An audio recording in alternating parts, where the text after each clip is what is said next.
वहीं इस पूरे मामले पर ईरान ने यह साफ कर दिया है कि हमारे ऊर्जा ठिकानों पर हमला किया तो दोबारा कतर पर हमले जैसा पलटवार होगा।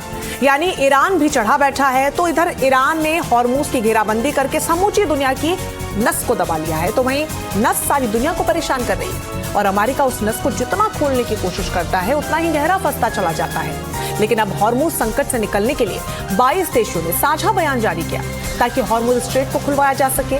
इसे आप इस तरीके से मान सकते हैं कि अब हॉर्मुज की जंग में ईरान वर्सेस 22 कंट्रीज यानी 22 देश हो चुका है। इसके मायने क्या है और इसका क्या असर हो सकता है वो समझना भी बहुत जरूरी है।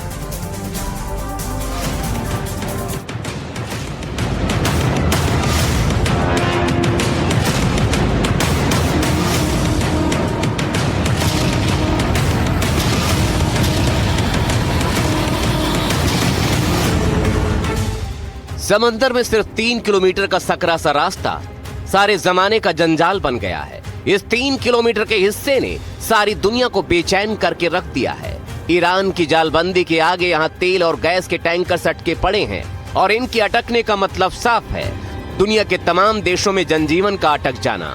ऐसे में अब हॉर्मुज को खुलवाने के लिए ब्रिटेन, फ्रांस और जर्मनी समेत कुल 22 देशों ने साझा बयान जारी कर हॉर्मुज में तेल और गैस के टैंकरों को रोके जाने की निंदा की है। क्या निंदा की है वो बताएं, उससे पहले उन 22 देशों को जान लीजिए जिनमें संयुक्त अरब अमीरात, United kingdom, France, Germany, Italy, Netherlands, Japan, Canada, दक्षिण Korea, New Zealand, Denmark, Latvia, Slovenia, Estonia, Norway, Sweden, Finland, चेकिया, रोमानिया, बहरीन, लिथुआनिया और ऑस्ट्रेलिया शामिल हैं। गल्फ कंट्रीज में न्यूक्लियर पावर प्लांट्स हैं, गल्फ कंट्रीज में कोल, oil, gas based power plants हैं। अब ये जो बिजली के संयंत्र लगे हैं गल्फ कंट्रीज में, इनका ज्यादातर मैनेजमेंट और इन्वेस्टमेंट और टेक्नोलॉजी सब तो अमेरिका का ही है। तो ईरान सोचता है कि इनके ऊपर हमला करके वो एक जायज अमेरिकन टारगेट को निशाना बना रहा है। तो युद्ध जो है एस्केलेशन मैट्रिक्स में अगले ऊंची सीढ़ी की तरफ अग्रसर हो रहा है। इनके अलावा अमेरिका और इजराइल पहले से ही हॉर्मुज पर ईरान के खिलाफ बारूद उगल रहे हैं। तो कुल मिलाकर 24 देश अब तक हॉर्मुज पर ईरान के खिलाफ लामबंद हो गए हैं। अब समझिए कि आखिर 22 देशों ने जो बयान जारी किया है, जो चेतावनी दी है, उसमें आखिर लिखा क्या है। बयान में इन देशों ने ईरान की ओर से हॉर्मुज स्ट्रेट में कमर्शियल पोतों और पश्चिम एशिया में तेल और गैस परिवहन समेत नागरिक दुनिया के ढांचों पर हमलों की निंदा की है। इन देशों ने बढ़ते संघर्ष को लेकर गहरी चिंता जताते हुए कहा कि ईरान बाधित सुरंगों, ड्रोन और मिसाइल हमलों से कमर्शियल जहाजों के लिए स्ट्रेट ऑफ हॉर्मुज बंद करने की हरकत को तुरंत रोक दे और संयुक्त राष्ट्र के प्रस्ताव 2817 का पालन करे। नियम कहता है कि समंदर में जहाजों की आवाजाही की आजादी एक बुनियादी अधिकार है और उसे बिल्कुल भी नहीं रोकना चाहिए। ये बयान ऐसे समय में आया है जब ट्रंप ने हॉर्मुज स्ट्रेट का उपयोग करने वाले देशों को साथ आने के लिए कहा था। उन्होंने कहा था कि जापान से लेकर चीन और नेटो देशों को हॉर्मुज पर उनकी मदद करनी चाहिए। जहां तक हॉर्मुज स्ट्रेट की बात है, हम बहुत अच्छा काम कर रहे हैं, लेकिन अच्छा होता कि वे देश जिनमें चीन भी शामिल है, वे देश जो इसका उपयोग करते हैं। चीन अपनी 90% ऊर्जा इसके जरिए पाता है, जापान अपनी 95% ऊर्जा इसके जरिए पाता है। तो अगर ये देश इसमें शामिल हों तो और अच्छा होगा। और उसी के बाद 22 देश एक साथ आए हैं ताकि हॉर्मुज पर समाधान निकल सके। लेकिन क्या ईरान मान जाएगा? क्योंकि वो अपने अस्तित्व की लड़ाई खुद लड़ रहा है, जिसमें अभी तक हॉर्मुज स्ट्रेट ही उसकी सबसे बड़ी ताकत बना हुआ है। ईरान हॉर्मुज स्ट्रेट के दम पर ही सारी दुनिया पर दबाव बना रहा है कि वो अमेरिका और इजराइल को रोके, वरना हॉर्मुज में उसके बारूदी जाल को भेद कर आगे बढ़ना आसान बिल्कुल भी नहीं होगा। और शारजाह में उसने एक जहाज पर हमला करके अपने भीषण और घातक इरादों का ट्रेलर दोबारा दिखाने की कोशिश भी कर डाली है। वो लगातार कहता रहा है कि हॉर्मुज में आक्रमण का रास्ता आत्मघाती और मूर्खतापूर्ण। ईरान हॉर्मुज स्ट्रेट में अपनी महानता को अपना रहा है। हमारा ध्यान अपनी भूमि और इलाके की सुरक्षा सुनिश्चित करने पर है और जैसे आप हमारे साथ सलूक कर रहे हैं, हम भी उसी अंदाज में आपको जवाब दे रहे हैं। लेकिन हॉर्मुज को लेकर अब जो आशंका है वो आसान बिल्कुल नहीं दिख रही, क्योंकि अब तक ईरान पर हमले के लिए अपने बेस का उपयोग करने से मना करने वाला ब्रिटेन अब अपने बेस के इस्तेमाल की इजाजत दे रहा है। तो दूसरी तरफ ब्रिटेन ने अपनी हाईटेक और घातक परमाणु पनडुब्बी को भी ऑस्ट्रेलिया से अरब सागर में भेज दिया है। ये सामान्य घटना नहीं है, ये पनडुब्बी अपने आप में चलता फिरता सैन्य किला है, जिसकी एक एक खूबी ईरान के लिए किसी मुसीबत से कम नहीं है। ऐसे में लगातार बड़ा सवाल यही बना हुआ है कि अल्टीमेटम खत्म होते ही अमेरिका का एक्शन क्या होगा। इस बीच बड़ी खबर अमेरिकी मीडिया के हवाले से ही सामने आ रही है। हॉर्मूज को लेकर ईरान का नया प्लान, इसका खुलासा कर रही है अमेरिकी मीडिया कि हॉर्मूज से गुजरने वाले जहाजों से अब पैसे वसूलने की तैयारी में है ईरान। हॉर्मूज से जाने के लिए अब $20 लाख लेने की तैयारी में ईरान है। तो ईरान चौतरफा अपनी प्लानिंग को धार देते हुए कैसे इस युद्ध को लंबा खींचा जाए, और लंबा अगर ये खिंचता है तो कैसे इसमें सरवाइव किया जाए, उसके लिए बहुत ज्यादा जरूरी है कि आर्थिक तौर पर भी ईरान मजबूत हो, और शायद उसी में कामयाबी हासिल करने के लिए इस नए प्लान को तैयार किया गया है, जिसका खुलासा अमेरिकी मीडिया कर रही है। और अमेरिकी मीडिया की रिपोर्ट्स के मुताबिक ये दावा किया जा रहा है कि अगर अब यहां से जहाज को गुजारना है तो ईरान को पैसा देना होगा। $20 लाख तक पैसा वसूलने की तैयारी में है ईरान।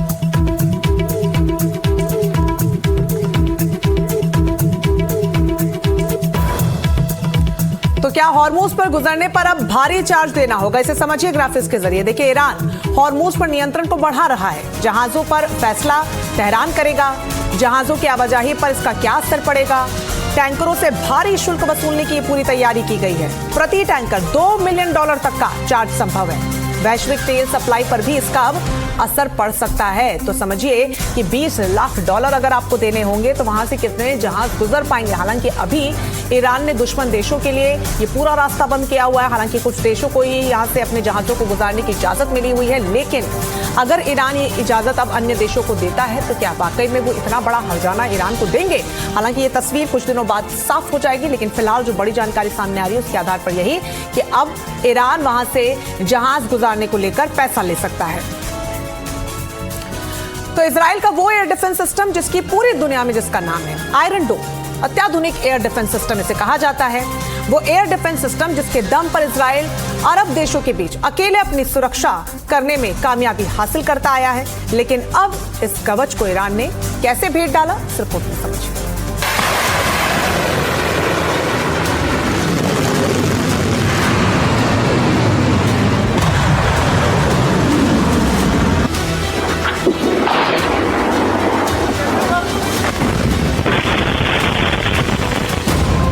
डिमोना न्यूक्लियर प्लांट पर अटैक।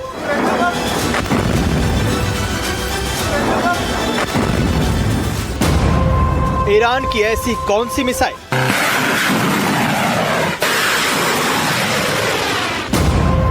आयरन डोम का निकाल दिया तोड़।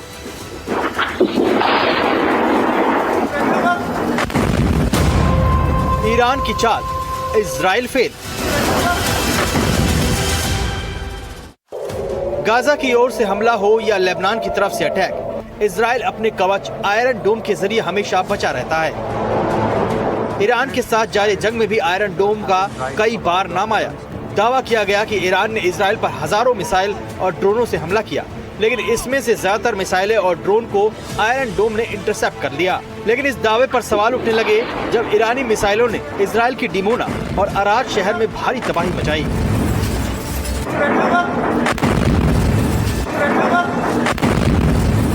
इजराइल के एयर डिफेंस सिस्टम को चकमा दे दिया और आयरन डोम को फाड़ते हुए ईरानी मिसाइल न्यूक्लियर प्लांट तक पहुंच गई। ईरान की एक ऐसी मिसाइल जिसे रडार भी नहीं पकड़ पाए, वो सीधे इजराइल के सबसे सुरक्षित डिमोना न्यूक्लियर प्लांट पर जाकर गिरी।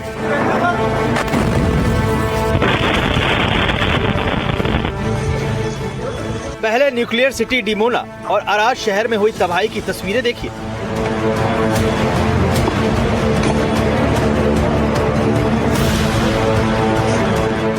इन हमलों में जान माल का भारी नुकसान हुआ।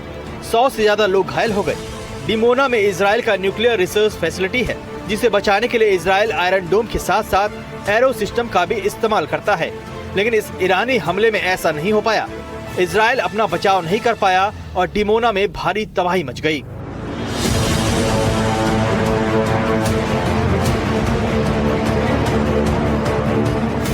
तो क्या ईरान ने आयरन डोम का तोड़ निकाल लिया है? ईरान के पास ऐसी कौन सी मिसाइल है जिसने आयरन डोम जैसे सुरक्षा घेरे को चीर डाला?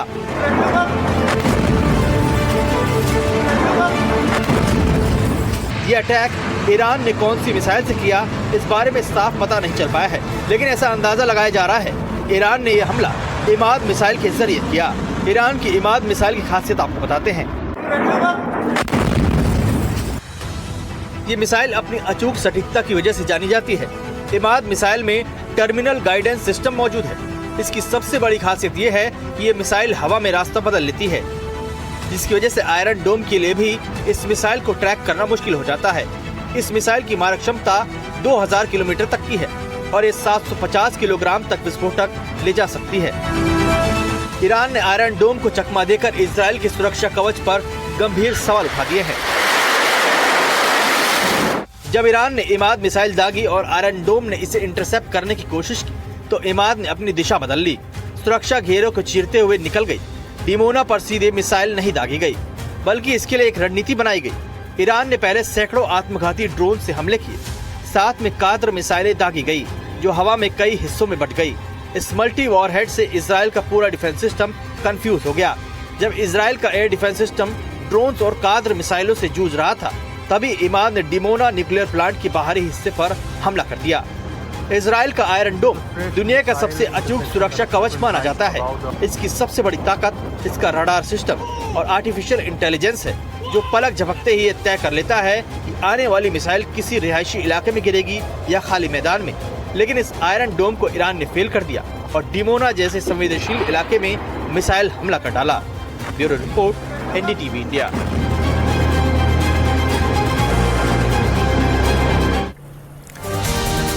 तो मुस्तफा खामेनी कहां हैं? उत्तराधिकारी हासिल करने के बाद से, ईरान के सर्वोच्च लीडर बनने के बाद से वो आज तक नजर क्यों नहीं आए? उनका कोई वीडियो सामने क्यों नहीं आया? आखिर क्यों उनसे जुड़े AI वीडियोस और AI से जुड़ी आवाज वाले ऑडियोज ही जारी किए जा रहे हैं? आखिर इसका पूरा सच क्या है? क्या मुस्तफा खामेनी अपनी सुरक्षा के कारणों से छिपे हुए हैं, या फिर वाकई में उनको लेकर जो तमाम दावे किए जा रहे हैं, जो शक जताया जा रहा है, वो सही है?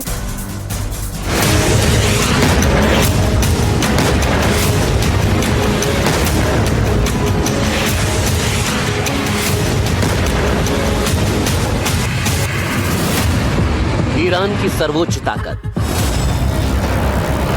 ईरान का निजाम, ईरान के नेतृत्व का सबसे बड़ा सेंटर, मुज्तबा आयतुल्लाह खामेनी आखिर कहां है?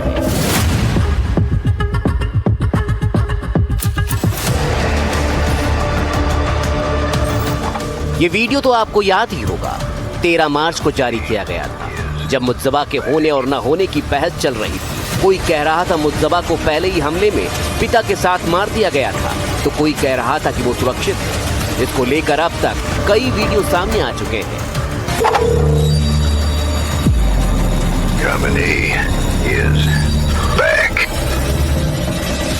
उसके बाद खबर आई कि मुज्तबा बाल बाल बच गए, क्योंकि वो हमले से ठीक पहले बागीचे में चले गए थे। वो खबर भी हमने आपको दिखाई थी कि कैसे मुज्तबा ठीक हमले से पहले किसी कॉल या किसी के कहने पर बगीचे में चले गए थे, और उसी दरमियान तेहरान में आयतुल्लाह खामेनी के सेंटर पर हमला हो गया।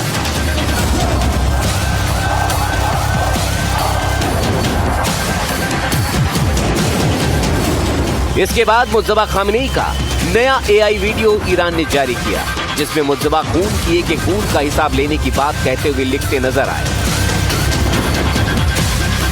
ये वही AI वीडियो है जिसमें वो आखिरी हद तक इंतकाम लेने की बात कर रहे थे। इससे पहले उनका एक ऑडियो भी जारी हुआ था, लेकिन अब तक मुज्तबा खामेनी स्वयं कहीं नजर नहीं आए हैं, ना तो उनका कोई आज तक वीडियो सामने आया। अमेरिकी अखबार वॉल स्ट्रीट जर्नल की एक रिपोर्ट के मुताबिक ईरान का सरकारी तंत्र मुज्तबा की सार्वजनिक उपस्थिति दर्ज कराने के लिए अब आर्टिफिशियल इंटेलिजेंस और वॉइस ओवर जैसी आधुनिक तकनीकों का सहारा ले रहा है। तो इसके क्या मायने निकाले जाएं? क्योंकि अमेरिका से लेकर इजराइल की मोसाद तक ने मुज्तबा को हर जगह खोजा है, लेकिन अब तक उनका पता नहीं ढूंढ पाए हैं। अमेरिका और इजराइल खुद हैरान परेशान हैं कि आखिर मुज्तबा कहां हैं, और इसको लेकर वो कई बार ईरान पर निशाना भी साधते रहे।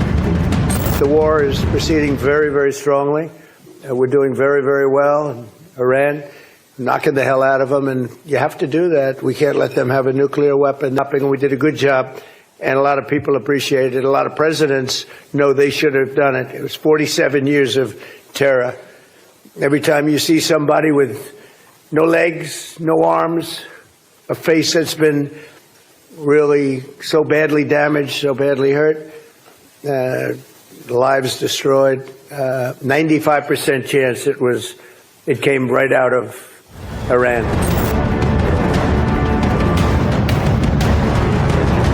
लेकिन इन सवालों के बीच ईरान का पलटवार चौंकाता है, क्योंकि जिस तरह से वो लगातार हमले कर रहा है, जिस तरह से वो अमेरिकी बेस से लेकर इजराइल को चौंका रहा है, वो हैरान करने वाला है। क्योंकि जिस तरह अभी लगातार ईरान हमले कर रहा है, उसका सबसे घातक सबूत डिएगो गार्सिया के बाद इजराइल के परमाणु सेंटर पर हमले के तौर पर देखा गया है। ये वो जगह है जहां अभी तक इजराइल और अमेरिका खुद को अजेय और सुरक्षित मानते रहे, लेकिन इन जगहों पर भी ईरान की मिसाइल पहुंच गई। ऐसे में अमेरिका में एक्सियोस की रिपोर्ट बताती है कि ट्रंप प्रशासन ये पता लगाने की कोशिश कर रहा है कि टॉप लीडर्स के मारे जाने के बाद आखिर वो कौन है जो ईरान में युद्ध चला रहा है। रिपोर्ट के मुताबिक विदेश मंत्री अराक्ची ईरान और अमेरिका युद्ध में सिर्फ एक फैक्स मशीन की तरह है और वो युद्ध में निर्णय नहीं ले रहे हैं, जिनके पास कोई वास्तविक अधिकार नहीं है। ऐसे में बड़े सवाल उठते हैं कि अगर अराक्ची जैसे बड़े लीडर युद्ध में नेतृत्व नहीं कर रहे हैं, तो फिर युद्ध का लीडर आखिर कौन है? खामेनेई कहां है? अमेरिकी हमले में ईरान के अब तक 14 बड़े नेता और कमांडर मारे जा चुके हैं और मुज्तबा का अभी तक कोई अता पता नहीं है, न ही उन पर कोई बयान जारी हो रहा है। ऐसे में ईरान की सत्ता के हैंडलर पर सवालों के बवंडर तो घूमते ही रहेंगे। Bureau report, NDTV India.